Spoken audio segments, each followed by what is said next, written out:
proper aperture. I should have brought a Pittsburgh Steelers mug.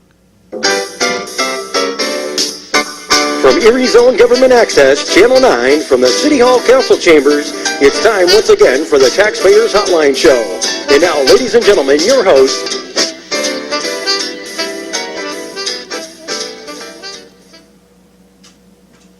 Uh-oh. There we go. Bring out the wide-angle lens. The gang's here this week. As usual, welcome to Taxpayer Hotline, where you get 1 hour of unobstructed and non-commercial free discussion with our guests or on any city subject. I'd like to introduce myself, Kaz Kwiatkowski, City Controller, along with my good friend, John Steiner. I'm with Mecca and the Perry 200. and we have a special guest. Hi, I'm Carl Anderson III. I am the chairman of the Legacy Committee for the Perry 200 and a member of the Budget and Finance Committee for the Perry 200. That's just some of your duties. It's a long title for I'm a volunteer. Oh, yeah, you've been volunteering on a lot of things over the years. Well, thanks, Kaz. Yeah, where do you want to start? George Washington, Strong Vincent statue, World War II, Korea? We've been able to accomplish a few things, haven't we? Oh, yeah. You guys worked on a lot of projects together, haven't you? Used Yep. to? Kaz did a fantastic job as the co-chairman with John Williams of the Korean War Memorial. Oh, we had our silent fundraiser, our key guy.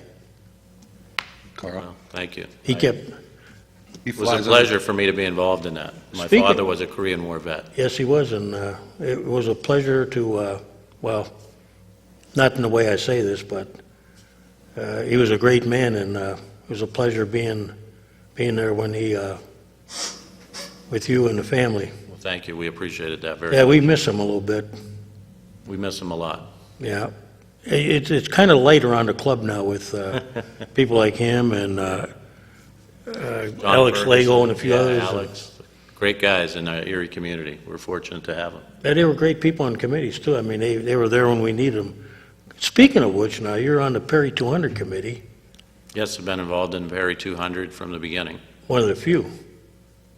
So take us through the fundraising and what it entailed and how you accomplished it. And Well, we began planning for the Perry 200 in 2008. It's a tremendous process behind the scenes of activities that need to be planned and undertaken, and with the tremendous effort of Dr. William Garvey and the Jefferson Education Society as the coordinator for the Perry 200. This couldn't have happened without the hard work of all of those people, and I was fortunate to be involved in the beginning and help do some of the initial fundraising, which really put the Jefferson Educational Society in a strong position to be the coordinator, which they are now. And last year we had some tremendous activities, and this year so far the parade was fantastic, and John's been very instrumental in planning for the 4th of July activities that are going to happen here in a couple weeks. First time it's ever happened in Erie County to attempt to coordinate firing off simultaneous fireworks in 4 different locations throughout Erie County. And John has spent almost a year working on putting together the planning for that. And as I said, there's so much planning that's gone on behind the scenes with all the people involved, and it was my pleasure to be involved way back in 2008 when we started writing grants and talking to elected officials, making the community aware and the leadership in the area aware that even though at that time it was 4 years away, 2012 was not far away, and that planning needed to get started. And so here we are today. I was surprised. I was in Elk County yesterday, St. Mary's, actually, well, Saturday. There was a couple of people asking me about the tall ships already down there. Mm-hmm. So that shows you the interest of it that's generated. Mm-hmm. Well, there's billboards, I think on I-86 and on a lot of the interstates that has the Perry200.com promo on it. So a lot of people are starting from the out-of-town areas. I guess a lot of people from Pittsburgh and Buffalo and Cleveland came up for the parade. as well. So not only is it Erie people that are getting involved with what's going on in the Perry 200, but it's like a tri-state thing. As I pointed out before, I got a phone call from Doc Garvey. Show you the power of, somebody made a comment on the show about the shape of the Perry statue. I was assured by Doc Garvey that a friend of yours, you know what I'm talking about, Yeah. would take care of it, and he did. So when you see Mr. Hagan, I'm not supposed to say that, but, you know, thank him. Yeah, Erie Insurance has been such a vital partner with downtown and with the city. They've just, they're doing tremendous amount of revitalization. Well, when you look at it, they're paying taxes, making jobs. What more can you ask, you know? And they're committed to the community. That's the most important thing. They purchased the naming rights to the Civic Center, which helped the authority, building of the luxury suites and the other amenities that are needed to make the convention center. Allows them to make money, with the luxury boxes and the other amenities in the facility. But, they're purchasing a lot of the properties in the part of town that need to be the restructuring of the community. So I think that they're definitely a positive. It's a slow process, but, you do it a step at a time, and Kaz, I did want to make a comment on something that John said before we get too far away from that. And John had mentioned all of the draw of this Perry 200 activities that come into Erie from such a wide array of places like Buffalo, Pittsburgh, and Cleveland. It's kind of interesting that Erie is really the central location of those places. And if you look back through the history of these celebrations that have happened, 63, 2000, and now 2012, 1912, and 13, and even back in 1863, they had celebrations, and Erie was the focal point. Erie was the central location, and all of these other communities gathered to Erie. Oliver Hazard Perry, many of his descendants were invited and came from all over the country and even all over the world to participate in the activities. And particularly in Buffalo and Cleveland, they have, I don't want to say copied, but they have also done activities similar to what we've done after Erie had done their celebrations, particularly after the 50th anniversary in 1863. And in Cleveland, they actually built a statue to Perry, similar to the one that we have, although that was built previous to ours. But it just shows the draw that there is, and really the focal point that Erie was during the War of 1812. I mean, we were a major influence on what happened in the American scene and the American victory in the War of 1812. One of the things that I've learned about being involved with the Perry 200 is that not only did the Navy folks that were in the Navy, they played a big part, but there was also land forces and people that they're the ones that built the ships. And, I know Carl knows a lot of that. So, I mean, explain to us and the people watching, exactly what role they played in not only the ships, but the building of the city and Erie County itself. Well, that's a great question. And one of the things that the Jefferson Educational Society is trying to do during this 200th anniversary of the War of 1812 is not only give the accolades to Perry that he deserves, but educate the community as to all of the other things that were happening in Erie County during that time. And although because of marketing and fundraising and all of that, we still end up coming down and calling the name the Perry something, so it's Perry 200 this time around because he's the the rallying cry that everyone focuses around. But really what had become of the aftermath of the War of 1812 is really what created Erie County as a place of settlement, and not only Erie County as a place of settlement, but Erie City as the county seat. Before the War of 1812, Waterford, and many people don't know that Waterford was the landmass where the settlers were, and that was the population center based around Fort LaBeouf. But the land forces that were here, and at any given time, there was over 2,000 land forces in and around the city of Erie. And those folks were the ones that eventually ended up staying here and settling, and we can talk more about that after the call. If you want to call back, we just missed your... Technology. It's a marvelous thing when it works. It'll get you every time. Yeah, it is, you know, when you think about it, that's when Erie goes from frontier town to eventually borough, village, well, village to borough. And Who are some of these people that, I mean, you know, they talk about, you were talking about the people that have stayed here. Who are some of these people, and how are we acknowledging them? Yeah, many of the naval forces that were here came in with Perry. They were professional Navy people who were from elsewhere. They were from Annapolis, they were from Newport, Rhode Island, and they came here as their job for the purpose of fighting in the battle.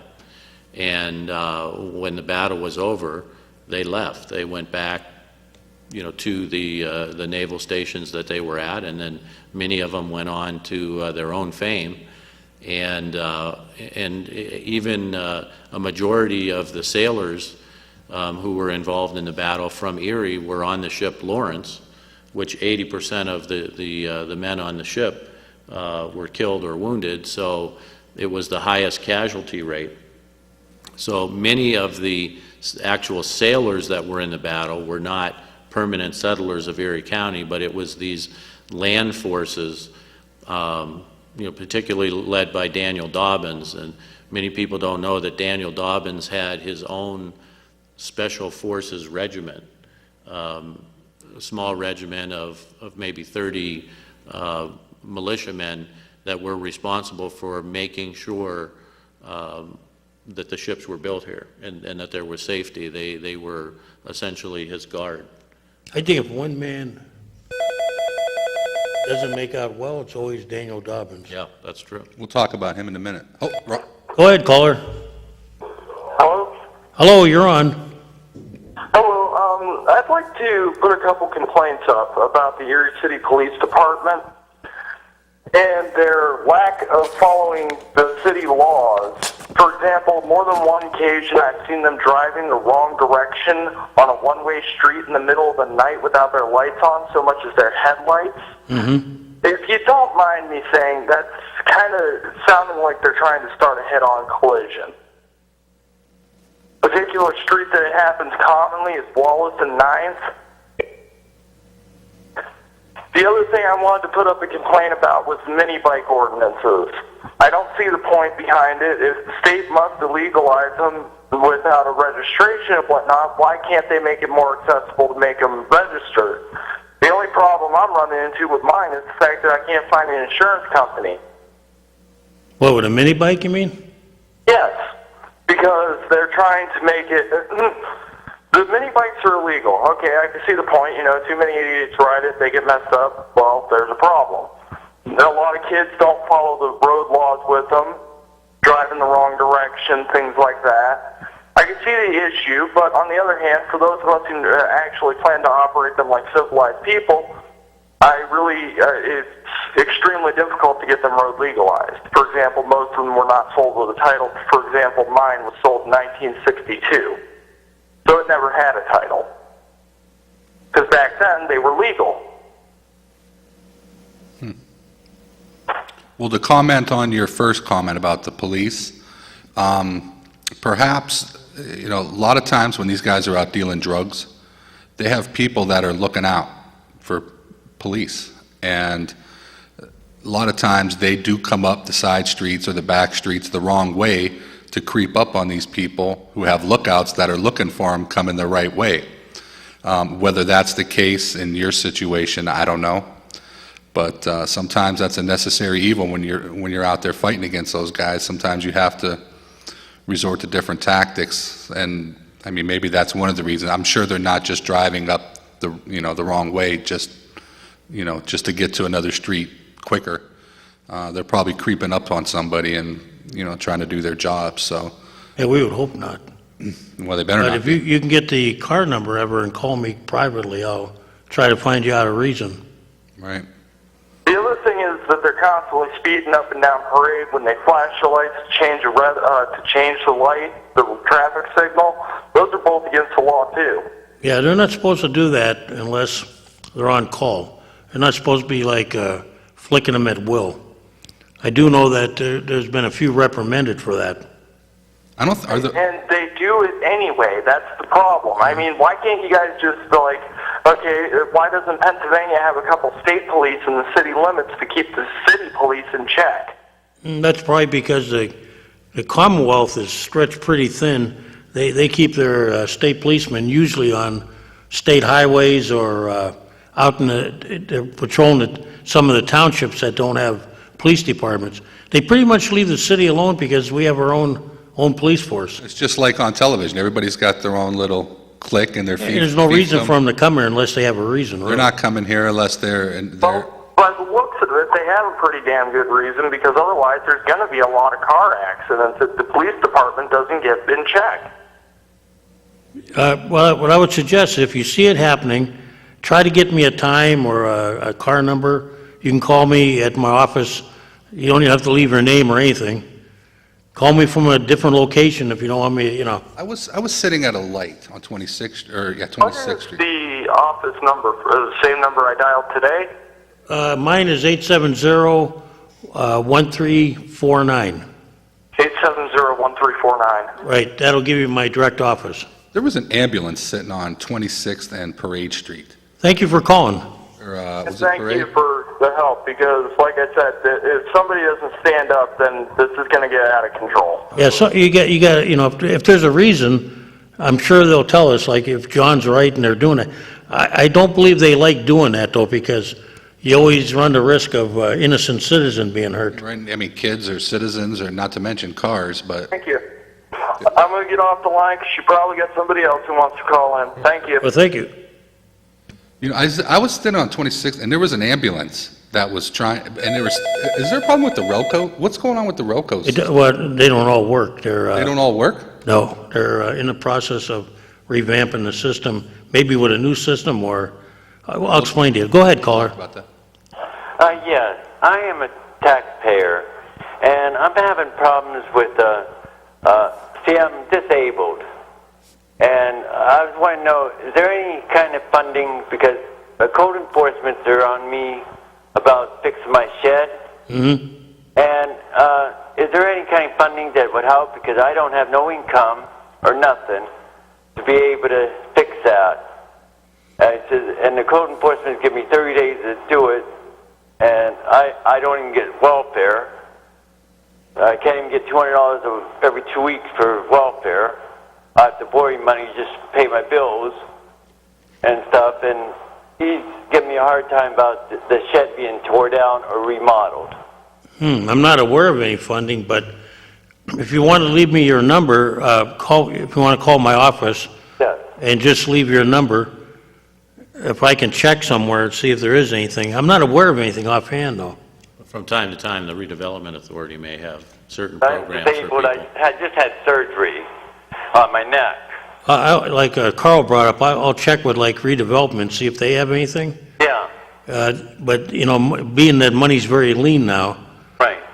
if you want to leave your number, call 870-1349 Okay. and just leave your number on there and just a brief description, say that you were the guy that called about, your shed, and I'll know what it is. Okay. 870, 1349.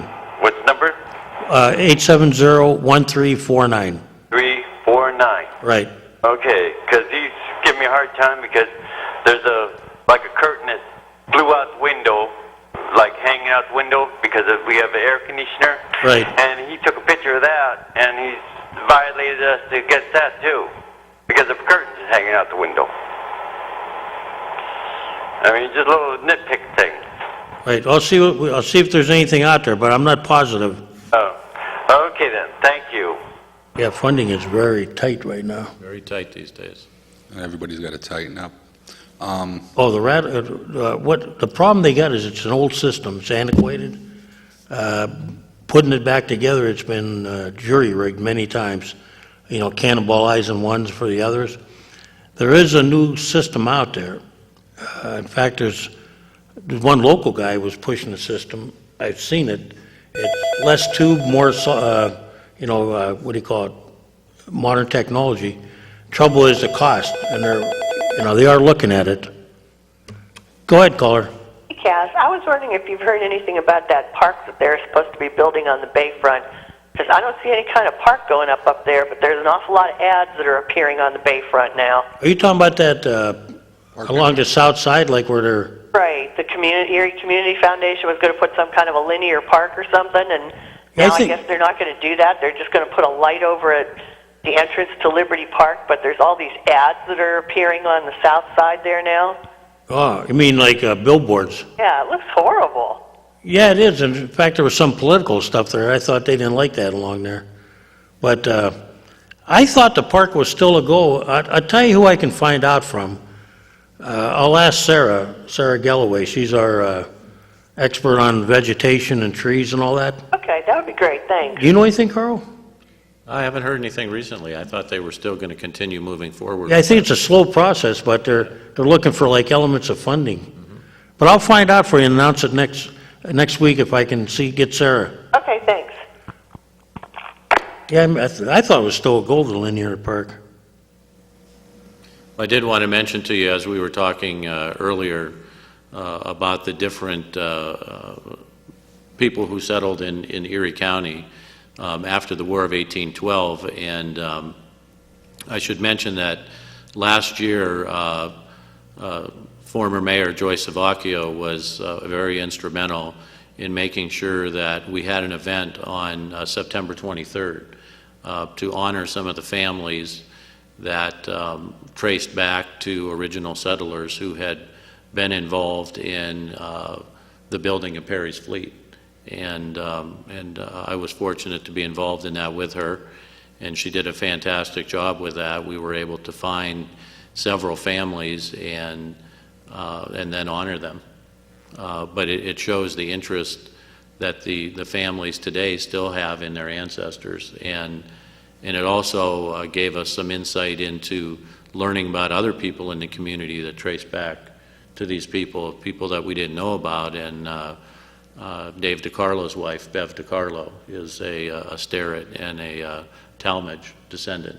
And I had never known that, and of course Dave and Bev have been very active in the community, but they have a tremendous amount of history on their family, which is a part of Erie County's heritage.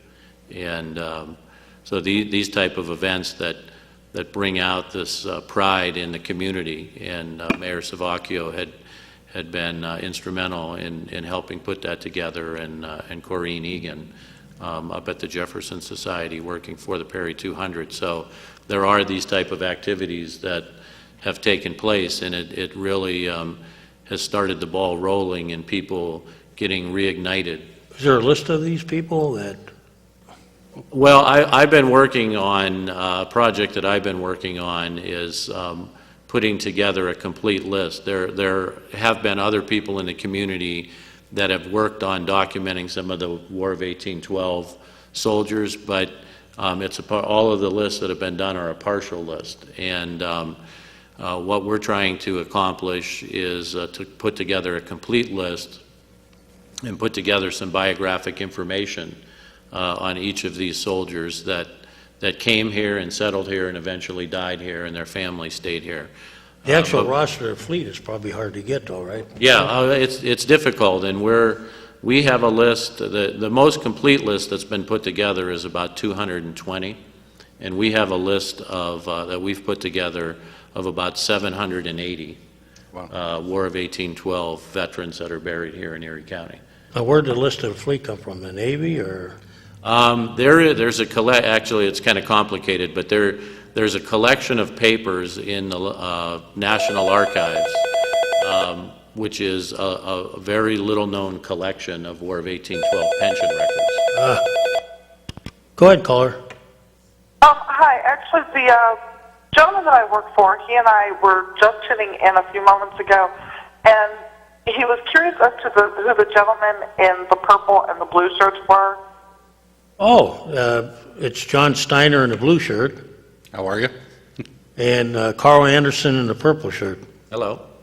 They're both with the, well, they're very active in the community over a number, they're involved with the Perry 200, but I can tell you they've been involved in many things for many years. Oh, okay. Yeah, we just weren't sure who they were. I mean, we know who you are, but we just weren't sure who they were. Yeah, they've been very active in the community. Sometimes they're so quiet because they don't draw any attention themselves, and that's unfortunate because, you know, Carl has worked on so many projects, monuments and other projects that go unnoticed, but he's been a quiet leader behind the scenes. And John, he's worked hand in hand with Carl.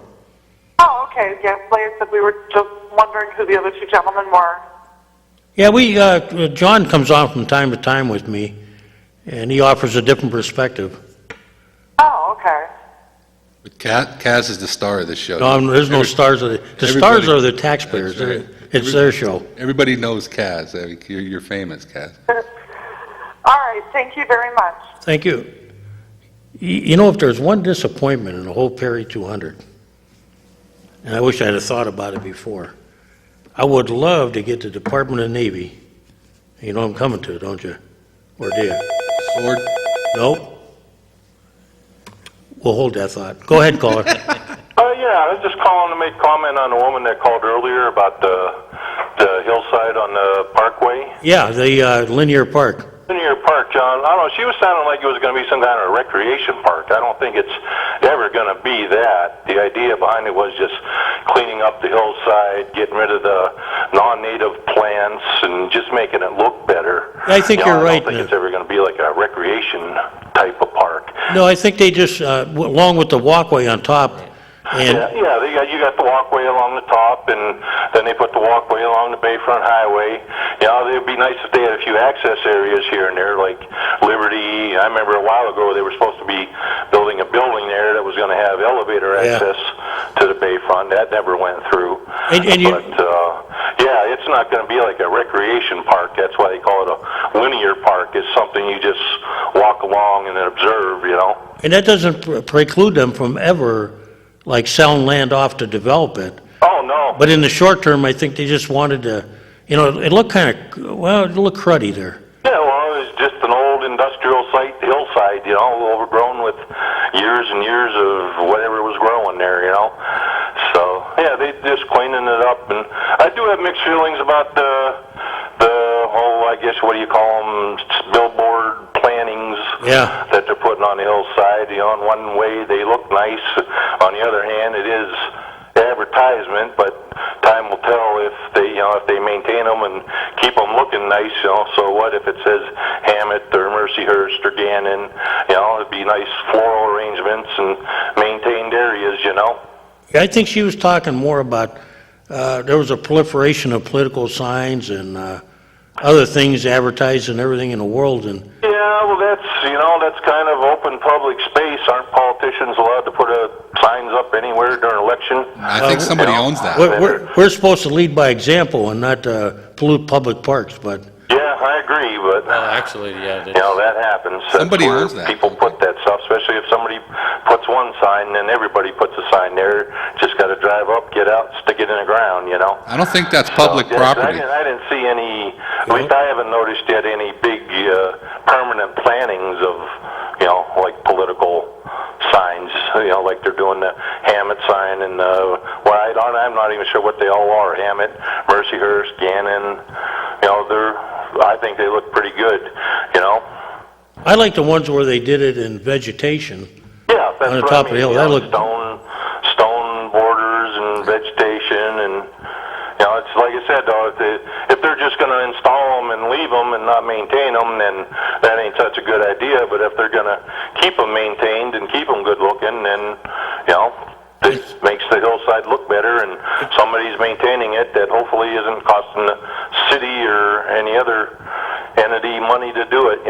It's one of the best drives in the city until you get to 12th and East Avenue, and you got those buildings that are, Yeah, that's terrible, but, You know, if I was you a, know, what can you do? You know, the guy's got people working in there. yeah. You know, you'd like to see him fix it up, but, It's a beautiful drive, though. People that have come in from out of town are amazed that, oh yeah, when you're heading north on the East Bayfront, boy, that's a sore sight, that's for sure. So, you'd think but that- yeah, like I said, though, the woman to me sounded like she thought it was going to be, you know, recreational parks or something like that along the hillside, and I don't think that'll ever be. It's just in park by name only. A linear park just means they were cleaning up the hillside, making it look better, Ed? more aesthetically appealing to people that drive down the Bayfront Highway or walk along the Bluff walkway or walk along the walkway along the Bayfront Highway. You know. So I just wanted to comment on that. So I'll talk to you later. hey, thank you. it would be nice if they had, when you come around that corner, something from the community that could catch the attention of the people that are driving through the Bayfront. And there happens to be something in this community that I think would fit just right down there. But maybe we'll talk about on a different date. But he brought up a subject that I wanted to talk about a long time ago, are those buildings on 12th Street when you come into town. If I'm a prospective person that wants to move into this community or invest some money in the manufacturing going on in this community, and I drive down that street, I look at that building right there as I'm coming in through one of our main arteries, and I do a U-turn on 12th Street, and I get out of here. I cannot believe that the different organizations have not, you know, I understand, they started to put roofs on them. And when you can see through those roofs, the way that they've let those buildings fall apart like that, Yeah. it reflects poorly on this community. Well, I'll tell you, I had, you know, I hang out at a certain East Side breakfast establishment on Saturday. Right. And I was sitting there and I met this couple. They came to Erie for no reason now. What I mean by that is there was no Rib Fest, no sixth grade Tuesdays, whatever, you know, nothing. No reason in the world except they moved here from California. They live north of Pittsburgh, and they just said, you know, we looked on the map and said, hey, that might be an interesting place to go to. I'm serious when I tell you this.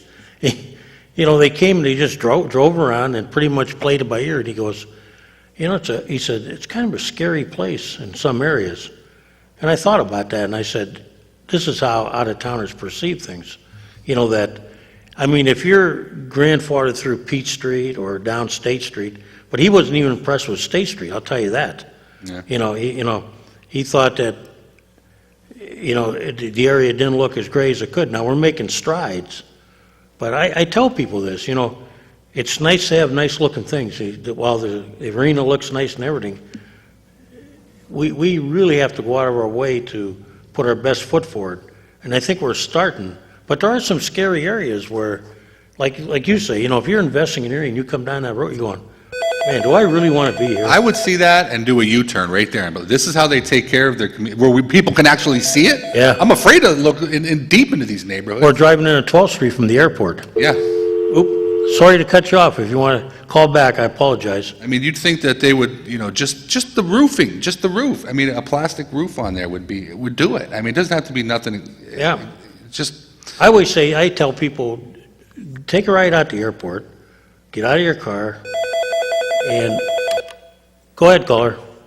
Hey, Kaz, I just wanted to ask you about, John's talking about the east side there. The McBride Viaduct, I know that's almost like a forgotten. And that building that John was just talking about, it's a disgrace. We had a company here from out of town, from Connecticut, and I brought them down to the Bayfront, but we can't, I live on east side, southeast Erie. Use that. And I can't believe that whoever owns that building, that they can get away with that crap. I mean, it's a hazard, actually, if anybody's working in there. Well, they tell me it's a couple of things have blown off there, and I mean, you know. But it's a disgrace. But the McDrive Viaduct, and I grew up on the Lower East Side, and I'll tell you, that's a forgotten area. Yes, it is, and I'll tell you, people don't realize this, and I use the analogy of Pittsburgh, not the same, I mean, I know it's not the same, but they got bridges that are literally quarter mile apart. And why does that happen? Because they're Pittsburgh. Now, you can't tell anybody in Erie that. They go, well, the other road's only, 300, 400 yards away. We're when are they going to come up with an answer with that? But there is a difference between East Avenue and coming down the Bayfront Highway. Oh, there's a huge difference. I mean, people don't realize unless you live on the east side of town. Right. And look what's happening on East Avenue. A lot of the old businesses, they're gone, right, sir? That's true. I'd say if we had a mayor on the east side, maybe like Flatley when he was living, maybe it'd be a different story with that viaduct, but that's a shame. Yeah, they got to do something, and they got to get. I hope whatever they do is the right thing, because we need the access. We have meetings and everything else, but it doesn't seem like there's no decision being made, so. When there's another meeting coming up, I should have been. I got it up. For Scarl, I talked to him. Okay, Kaz, thanks a lot. Thanks for calling. When the final decision comes down, I don't think the East Side people are going to be very happy with it. No, I have an idea what's going to happen. I'm pretty sure I know what's going to happen, and I don't think they're going to be happy. But John, use your theory. Get out of your car at the airport, take a little breather, drink some water, take a breath, get back in the car, and then act like you've never been there before, and then drive down 12th Street. And then tell yourself, We'll talk about that. Go ahead, caller. Talking about buildings and bridges coming down? Yeah. But gee, there's one right up the street from City Hall. Where was the code enforcement there? Which one's that? Right next to Hagen Industries. Oh, you're The talking. windows are blown out. The side of the building is falling down. It's empty. Right in the heart of downtown Erie, where the money should be going. And it's right next to that 12th and Sassafras eyesore we talk Yeah, about. that's a gas station. But I like to get to the buses. Uh-oh. I knew that was going to come. Here we go. I have yet to see anyone make a decision in that city without a public hearing. Well, we just saw it. This was a closed and shut deal, and the mayor was the sole instigator of the whole thing. And it was all about Thursday night block parties. Well, here's what I'm saying. I don't know who made the decision. I mean, I have my ideas, but when you don't have a public hearing, then the stories are circulating. And I tell you what, I did spend the weekend reading both reports. And I will say this, the EMTA's version was a well-documented report. Well, I understand that a firm in Harrisburg did the study. Yes. 2012. So the mayor saying that he didn't know anything about this is a downright lie. Well, if you read the report, somebody, they put a lot of disclaimers in the report. It's kind of like saying, well, we wrote the report because we were told to write it. And, at the end of the report, you get the feeling like there's a lot of negatives. Parking meters are going to have to be removed off side streets. They're starting to install them already down by the Renaissance building. Well, they're going to put them in on one street, but they're taking them away on the other. There's a lot of businesses on French Street And look on, that depend on-street parking because in Erie, as you know, people do not walk 2 blocks. you look on State Street, you'll see where they're getting foundations and footers ready to install more meters. Yep.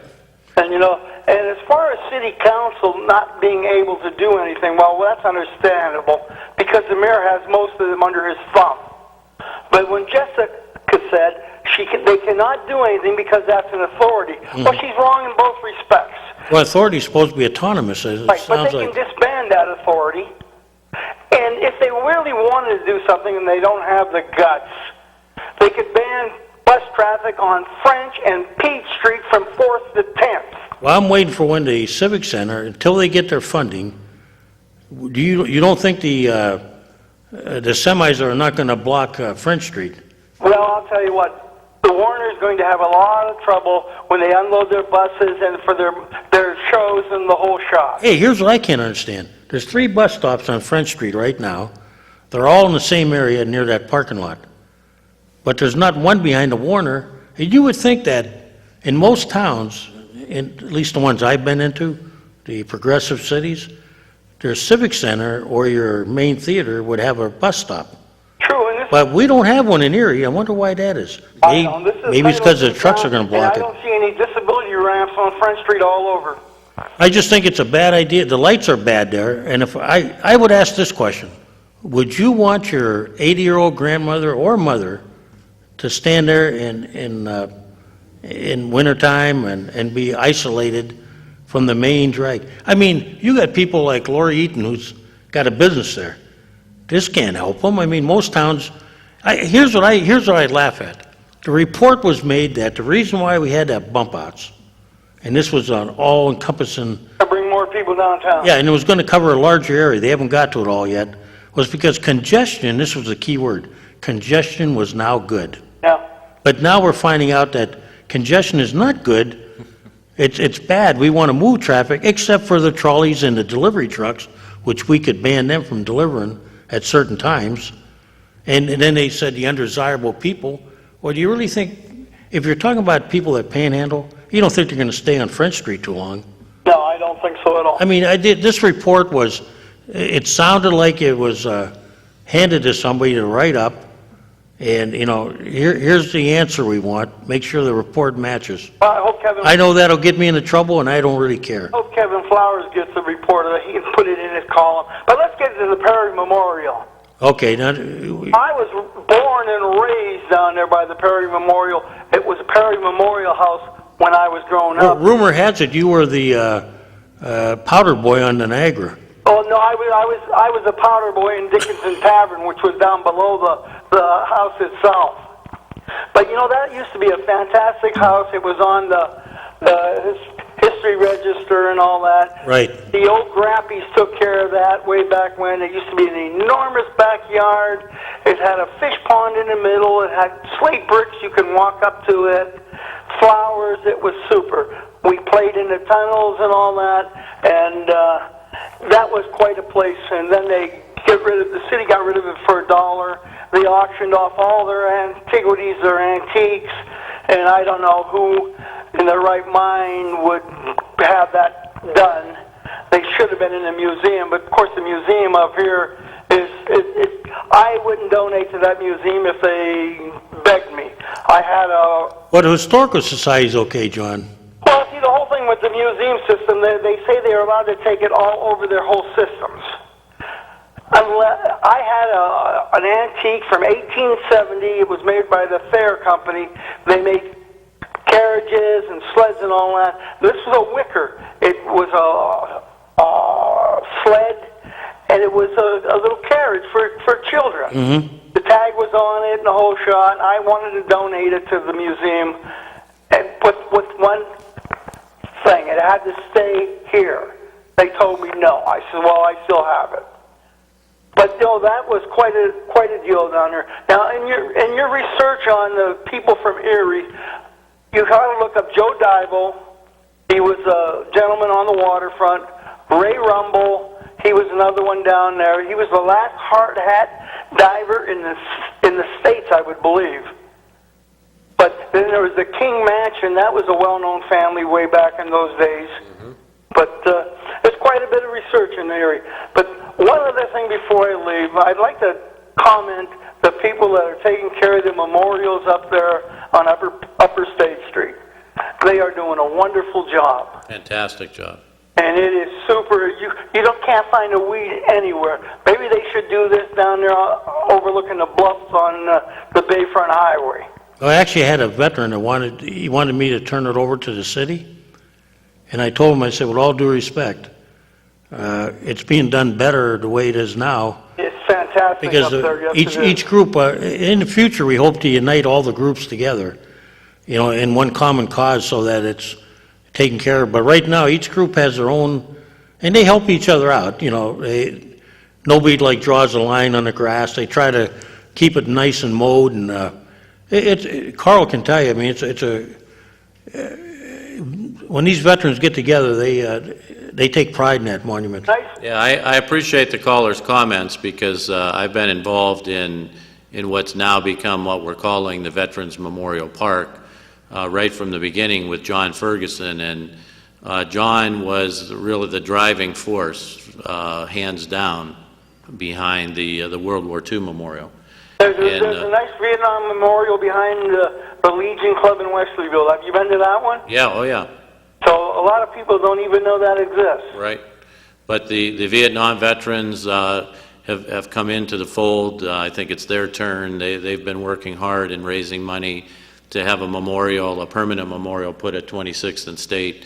But the Korean War Memorial Group, Kaz, that you and I were involved in, those guys are just so dedicated to not only to helping create the memorial, but what's even more important coin is... available for this 200-year memorial. At present, there is not. Well, that's a shame because they're out there, and of course, you know, the fight was on Put-in-Bay, and Ohio has a coin, and Canada has a coin. You think we'd have one right here in good old Erie? Well, and there's been talk about that, but, you know, the interesting thing when you talk about these celebrations that are happening all over the country, the celebration here in Erie being put on by the Perry 200 is one of the top 2 or 3 organizations in the country. Put-in-Bay, they are only doing things that they're getting funding from the federal government to do, which is very limited. Yeah, the federal government hasn't taken this serious, have they? No, there was a bill, and we had hoped to be able to get some funding from this, but there was a bill several years ago that was put out to commemorate the War of 1812, and it was put out by a senator from Maryland who was really just trying to get funding for the corridor between Baltimore and Washington, D.C.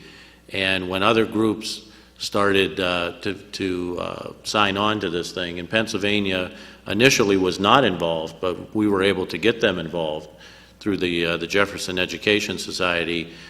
We went down to Washington. I went down and had discussions with people, and we were able to get Pennsylvania included in the legislation, but then they stripped all the money out of it, and there was no funding available. So it was a bill that really had no teeth to it.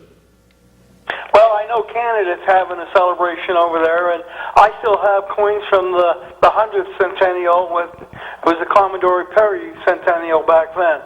A coin that the bus company at the time, you got rides for, I think they were 50-cent tokens. Mm-hmm. And most of them wound up in the antique drawers. Right. Cass probably has a bunch under his pillow in his bed. Have a great day. Thank you. Which brings me to what I was going to tell you. If there was one sadness in all this event, I would have loved to get the Navy to bring the Don't Give Up the Ship flag here for at least a visual appearance, you know, under security, understood. Now, there's been a lot of rumors. Tell me if I'm right. The real one's in Annapolis, right? Yeah. Supposedly it's there. Well, I've seen it. Supposedly is the key word, and we'll let him expand on that. No, it's, well... When he says supposedly, okay, I there's get more to the story. More coming after this. Go ahead, caller. Hey, Cass, regarding those buildings on 12th and East Avenue, Right. there possibly be anybody working in those buildings? There are at the one end where it's covered. I was told this, and other people have verified it, that part of the building is occupied, not the one where, of course, the opening is, but at the other end. I just can't believe anybody could be working in those. I mean, there's nothing there. You can see the beams. You can see what's left of what was the inside. They must have it subdivided, like at the one end a little bit. I just can't believe code enforcement just keeps letting that go. That amazes me. Well, they're kind of caught in a, well, I'm not making any excuses for them. They're trying to work with the guy. Apparently for a while it was working, but, you know, I haven't seen any progress lately. They're trying to give him a benefit of the doubt, like he was trying to rent out the building. The last thing you want to do is kick workers out in this town. So they're like caught in the crosshairs about, do we shut the whole building down or what? And Yeah, because it's funny she said that, because I saw well, part if of... there's somebody in the front of one of the buildings, why can't they demolish the other 2 buildings that are empty? I think part of the ones that are, I think the one that's occupied, well, that's a good question about the other 2. The one I know is occupied, even with the half roof, I think. Yeah, when I saw that, I'm like, oh, good, they're starting to put the roofs on these buildings. And then all of a sudden it stopped, and they haven't touched it since. There's bricks falling out. The wall is caving in. I mean, it looks horrible. I'll ask Andy Zimmerman what's the progress on that. I know before he showed me letters and they had promises, and like John said, for a while they were adding a few feet onto the roof every time. But it seems like it's hit a snag now. Well, if you could find out, I'd be glad to know what's going on. Yeah, it'd be nice. I mean, you hate to see them tear down buildings, but hey, if they're not being held up. Oh yeah, but those are falling down. I mean, you know, a good swift kick looks like it's going to knock them down as it is. Yeah, we don't want to have the Detroit complex where, where you read about. Yeah, really. All right, thanks. I think that, the corridor, when you come in from 12th Street, Yeah. coming this way, it looks okay. I mean, they're starting to get some businesses in there. Well, what I meant years ago was kind of really cruddy looking when you Yeah. came in there. Well, I think, the people that have been putting the money into that and the businesses that are coming in over there, it looks okay. It looks better. Rick Griffin, he did. Right. And that group over there. At least if they're cleaned up, even if they're not occupied, they Yeah. look, Well, I look in the back and they have different, smaller businesses. People, there's jobs going on over there, which is great. Then when you come over to the east side and you come over and you see that disaster on 12th Street, I can't get over it because I drive by there a lot. And I cannot figure out just why they just don't put a roof over it. It can't cost that much money to put the plastic sheeting that they have over it. It's plastic. isn't it? something. Yeah, something. It doesn't make our city look good. And people that come in from out of town, it sets a bad example of what this community is like, and it's really not. We're trying to turn things around. We're trying to make changes. We're trying to bring people in, so we got to do something about that building over there. Somebody's got to do something, period. Yeah, that's the real savior of all this area is to bring people in, not to, retax or more taxes. I don't know if to grow, I don't know if tearing those buildings down is the answer, but they need to make them aesthetically pleasing so that when people drive through that corridor, they don't say, "Oh my God, what is that?" It looks like Beirut over there, and it just doesn't make our community look good. So between all the different organizations, the Manufacturing Association, Yeah. all those guys, just put in a little bit of money together and get a roof on the building. The rest of the building doesn't look too bad. Just driving by there, if you just glance at it, it needs to be aesthetically pleasing, and it's not. It looks like a war zone over there.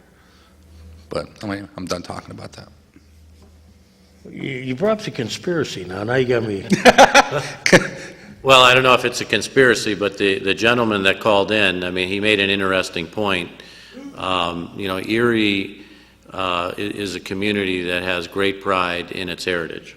And we come together every 50 years, and we have these celebrations, and everybody really rallies around what we're doing. And it's very impressive Now, the true test with the community. But in between those times, That's what I was getting at. there have been groups and businesses and leaders in the past that have not let, they would say they don't let heritage stand in the way of progress, and they've destroyed, so much of Erie's heritage has been destroyed. I look at, I was reading a story about the Michigan the other day, the Wolverine. That was a sad story. Yep. Even when they raised the Lawrence and they shipped it off and they got burned in a fire at the Philadelphia Expo, so much of our history is lost. The Reed Mansion Yeah. on West 6th Street, where the old AAA building used to be. AAA doesn't even use it anymore, but they tore the building down to put a 1970s modern office building in, and the antiques, the old mantel fireplace and so forth, is at Peak and Peak on display there. That's where it is? Beautiful part of Erie's heritage. What amazed me Not even in the community anymore. is when the federal government, and I was on the school board when they did this, they took over the library. And they went in there and they found everything that was stored in the basement. All the old fireplaces, and redid everything. Of course, they have the money, and I'm not begrudging them, but when you look at that building, it's been restored. They even went so far as to carve out the walls to find out what the original paint was in there. I think sometimes we were in a hurry to tear down things in this town that I think we're sorry now when you, Right. Well, Carl, like even the old City Hall Annex, it was an old building, but you know what? I've seen some towns, like what they did there at the federal building, where you meld them in together and you kind of unify them. That could have been, used for something. Anybody that's seen pictures of the old City Hall, the building that we're in right now, what a tremendous building that was. And it could have been incorporated in some way. Absolutely. Not, it wouldn't have been the main function, but that could have been, we laugh. They could have made that council chambers or something. Historically, you go to Poland or any of these other countries, That's what they do. Yeah, it's just unfortunate, and with the, at the Watson-Curtsey Mansion, the, many of the artifacts from the Navy history of Erie were mysteriously gone missing. Well, when I was on the school and have board, reappeared in the museum in Annapolis. I That's, whatever conspiracy that is, I don't know. I guess took a that's I took a fact. trip my first year on the school board through that museum. I was amazed at the number of things I couldn't find. Well, you have to go to another museum now, and then you'll find Let me it. ask you a question, though. Do you know where the sword is? Um, Does it exist? Well, yeah, the sword exists. I believe the Smithsonian has the sword. In fact, Would you have lent it to us for a show? well, in fact, has been efforts in trying to get the sword back to Erie to be on loan, and I think that it was just too cost prohibitive for them to do that. How about, insurance and everything, or? Is that the same thing with Strong Vincent's sword, probably, right? Yeah, there's been attempts to bring that back. Where's his? Smithsonian also? I can't say that for sure, whether it's at the Smithsonian. Now, the flag, the battle flag, last time I was in Annapolis, it graced one of the halls of the, one of the residence halls. It was above a fireplace, I remember that. Wasn't even in their museum, it was, so you think it's still there, right? Yeah, it's still there, but, whether it was originally one of their items or whether they had acquired it along the way is the question, I guess. That at one time it was supposed to have been here in Erie. Well, the community at that time was probably very lax. Yeah. It's like the cannons that disappeared now. There's always been rumors that one of the cannons resides at the Coast Guard station in Cleveland. You've heard that one, or Yeah. is that true? Things that are involved in our heritage have a way of sifting around to different places. Well, thanks to Mario Bagnoni, remember the Spanish cannons came close to. But is that one of the cannons at the Coast Guard station? They say it is. They Somebody- say they have one of the originals. Somebody called me about, somebody had found some cannonballs that washed up on the shore. Down where the foot of East Avenue is, where the boat launch is? Or Why not- would they have washed up there? Practice rounds, or? I don't know. We haven't had a chance to look at, to check them out and have them looked at to see where they came from. Well, there is one in the Maritime Museum that they found out by the battle site. And I'm sure if, in the real nice world where you have a lot of money, they could probably have gone through the battle site roughly with a sonar, and probably found a few items. Well, I think they gave us, we have probably got a few seconds left only. Well, so- Carl, you want to end it up with something, or? Well, I appreciate having the opportunity to be on the show with you here today, Kaz, and with John. And I think you guys are doing a great job. Continue doing what you're doing and informing the people in the community about activities that are happening here. And I certainly appreciate having an opportunity to talk a little bit about the activities of the Perry 200 and the Jefferson Society's involvement and some of the projects that we're attempting to work on to document the history of these patriots that were here during the time and help settle our community. And I It'd be interesting if that list is out, because a lot of people love to do genealogy and tie into that stuff. But feel free to come back, because it's going to be a long summer. Yeah, I want to thanks for having me on the show as usual. Well, John, you're always welcome. Yeah, sometimes I got things going on, though I can't make it. So. I know, it gets a little lonely here sometimes, though, but... I know, when nobody calls, you start, it's like, well, what am I going to talk about now? Oh, we had a few callers, they were, listening. When the two of you are together, the phone lines really burn up. Right. So you got the people interested in what's happening. The hour goes slow when you're alone, but it seems like because that time when I sat in for you and you were at the doctor's, Yeah. I was like, oh my God, somebody call, please. I was all set to berate the airport today. Wait, next week.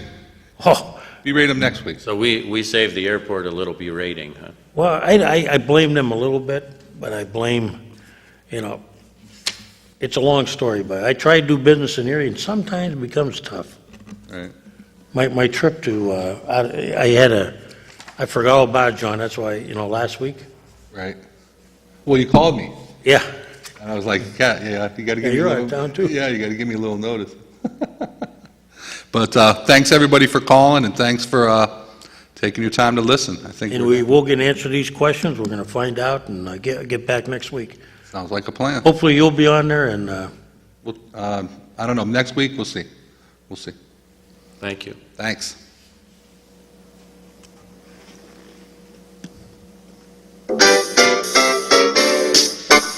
Ladies and gentlemen, you have been watching the Taxpayers Hotline Show on Erie Zone Government Access, Channel 9.